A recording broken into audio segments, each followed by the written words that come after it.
Why does a manufacturing quote always take so long to get? If you have just one CNC part, it could take a vendor 3 days. On the other hand, if you have a product with 100 unique parts, it could take them 2 to 4 weeks. So why does it take so long, and what's behind getting a quote? Let's walk through it. The first delay starts at the beginning of the process, and that's when you actually send the email. So you're in the US and you send an RFQ at maybe about 9 a.m. If your supplier's in China, they might not see it until your 9 p.m. That's 12 hours where nothing happens. Nobody's ignoring you, it's just the time zone. And that's before anyone is even able to actually understand your RFQ. So you already start the process with the delay. Now, let's say you've got a BOM with 100 unique parts, a mix of mechanical and electrical components. Once you send the quote to your supplier, they need to break it down by process. They're not just taking everything and throwing it at all these different suppliers. Only the suppliers making the specific parts will get those part files. So let's say if you have plastic parts,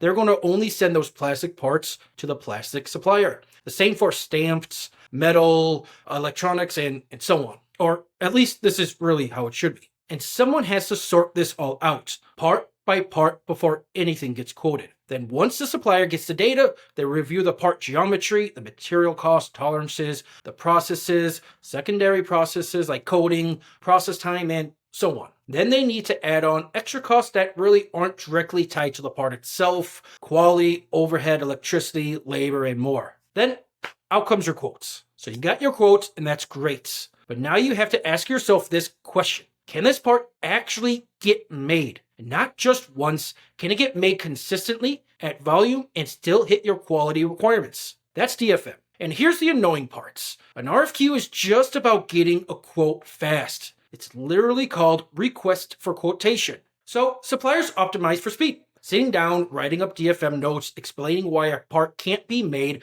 telling you exactly what has to change, this all takes time, even months. So it gets pushed off. It becomes its own little exercise after the quotes, but it's not part of it. Which brings up a real problem. Once DFM happens, is your original quote still valid? Honestly, it depends. It depends on what needs to change. So a lot of time, DFM, it just kicks off another round of quoting.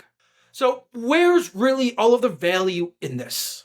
Honestly, it's just in the quote itself. Nobody cares about all these extra steps. They're just asking for the price. The email delay, the sorting, doing the calculations, none of that means anything to the customer. There's no value in it. It's just time spent waiting for the quotes. So that's exactly why we built OpusFab. It makes all of these manual tasks instant. So there are no more emails, time zone delays, no separate DFM checks that run after the quote either. Instant quotes, instant DFM feedback, and once you purchase, you don't need to chase anyone down. You get live part status so you always know exactly where your parts are. So if you're looking to get instant RFQs, check out OpusFab.com.